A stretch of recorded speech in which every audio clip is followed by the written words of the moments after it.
This is a Sports Catastrophe production. Hey there, Heather, ho there, it's Jeff Cutter Diamond. Welcome you to another Sports Catastrophe birthday boy. No, it's not a boy, it's a girl. Obviously, you see the picture, you know it's a girl. But anyway, this is one of the most controversial figures in figure skating and sports history. In fact, she is now 52 years old. She was one of the best American skaters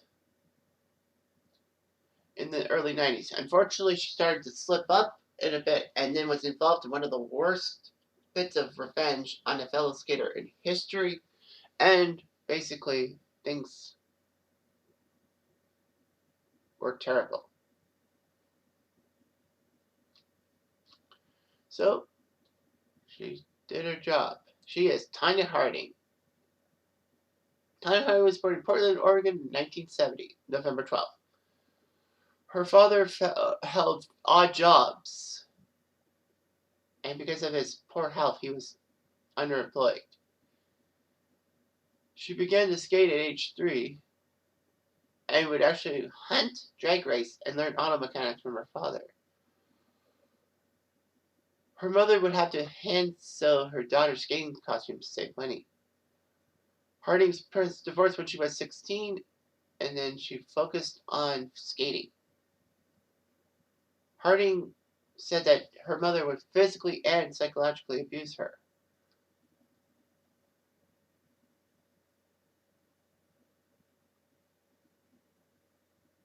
Anyway, Tanya Harding even said that she was the victim of rape and that her half-brother molested her on several occasions.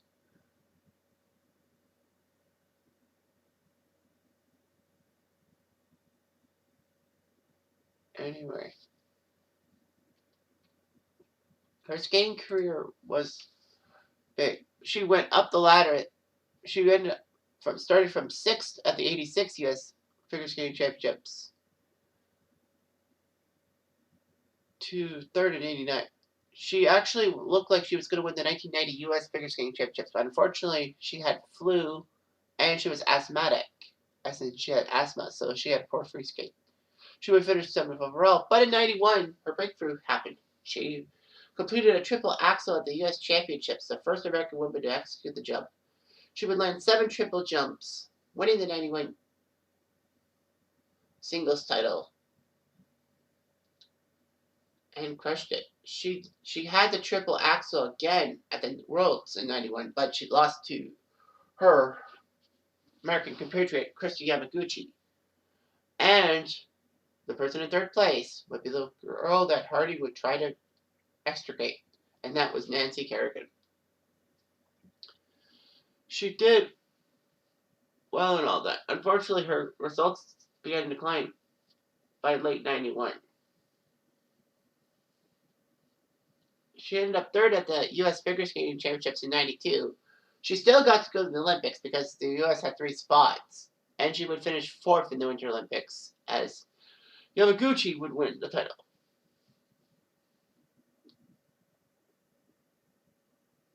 Anyway, she would compete in the 1994 U.S. Championships, and that's where the story continues. So, anyway, before the ladies were ready to go at the practice session at the Cobo Arena in Detroit, just adjacent to Joe Louis Arena, Kerrigan was coming off the ice after finishing her practice when a guy came in and attacked her on the knee with a baton. It was actually recorded on a news camera and broadcast around the world. The assailant was known as Shane Stant, who was contracted to break her right knee, but he botched it, only given a minor injury. Now, Shane Stant and his uncle Derek Smith were hired by Jeff Gillooly, who was Harding's ex-husband, and her bodyguard Sean Eckert. So Stan used a 21-inch baton at her right leg, striking above her knee. It was supposed to make sure she didn't compete at nationals or the Olympics. It was unfortunate that failed because it was just a severely bruised leg, not broken. Harding would go on to win the U.S. figure skating championships, and then things were huge. She was there. There was a second spot, and Nancy Kerrigan was selected for the team, even though that she didn't skate in the U.S. figure skating thing. They figured she needed to be there, and she was going to be well enough for the Olympics in Lillehammer. So basically, there was a lot of finger pointing, people blaming people, and all that. Galuli setting up a plea deal to say that Tanya set this up and all that. Unfortunately, Tanya had some problems and all that. And there was a lot of speculation about the involvement. So anyway, the U.S. Figure Skating Association had a disciplinary panel, and by February 5th of '94, they said that Harding violated the sports code of ethics, and she was out the door. She will not go to the Olympics.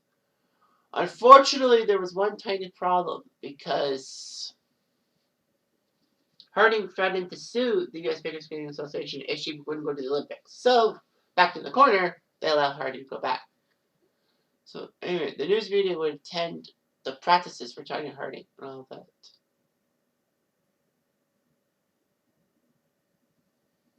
And Connie Chung interviewed Tanya Harding, and Harding said, "I never did anything to hurt Galuli. If I ever did anything, it was to stick up for him and protect him."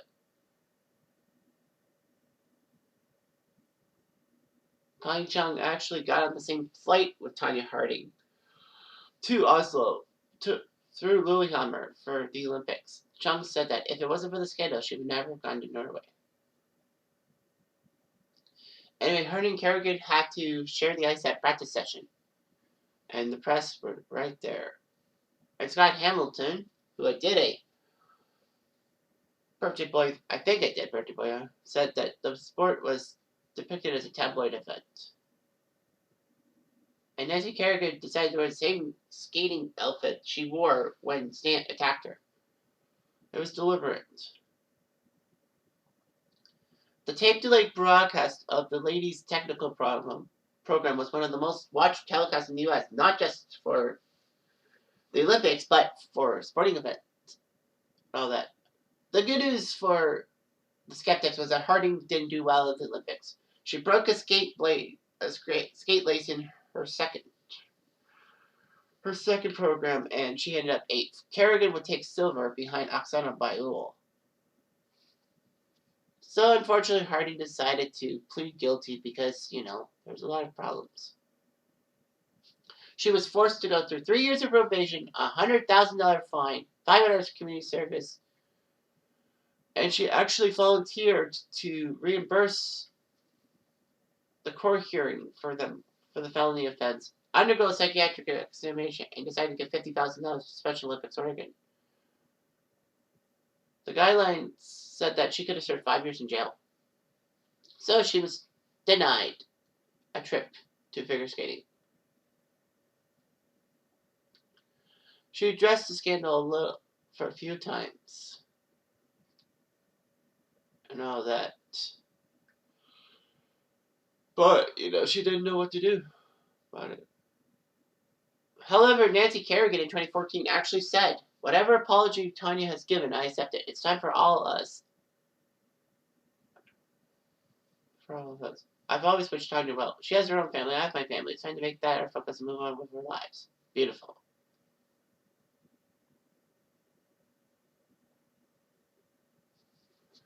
Anyway, there was a 35-minute sex tape of Gulu and Harding that would be marketed exclusively by Penthouse.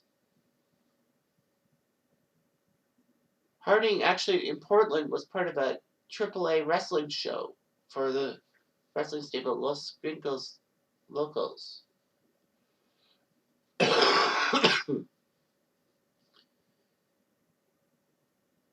Anyway, Harding appeared on a few things. She became a boxer, too. So she actually boxed against Paula Jones, who was involved in the Clinton affair, and won on celebrity boxing. She would make her women's debut, losing against Samantha Browning, in a match that was on the other card of Mike Tyson versus Clifford Antonin. And they figured that Harding's boxing thing was because she needed money. She boxed on The Man Show and beat Doug Stanhope.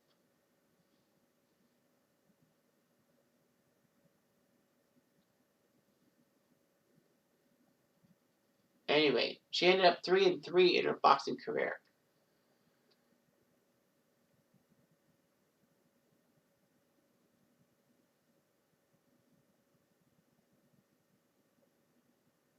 Anyway, she was actually on Dancing with the Stars, season 26. It was actually a 4-week season only featuring athletes. But she ended up third place. She even competed in Worst Cooks in America in the fifth celebrity edition, and she ended up winning that thing.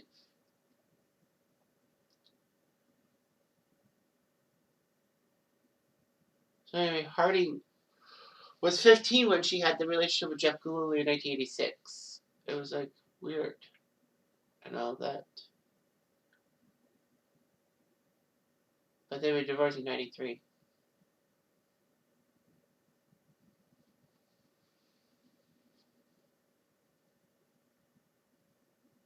Anyway, she had troubles. She married some guy in 95, divorced in 96, and then she attacked her then boyfriend Darren Silver with a hubcap at his head. She was sentenced to 3 days in jail for that. She actually married Joseph Price in 2010 and gave birth to a son.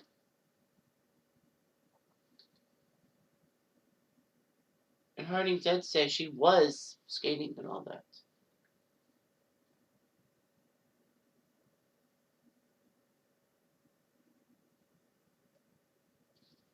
Anyway.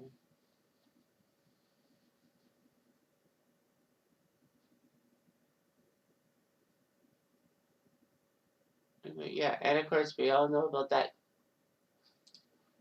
movie, I, Tonya, which was huge. It's weird how Margot Robbie took Tonya Harding to life and did pretty well with her studying and all that. Great job.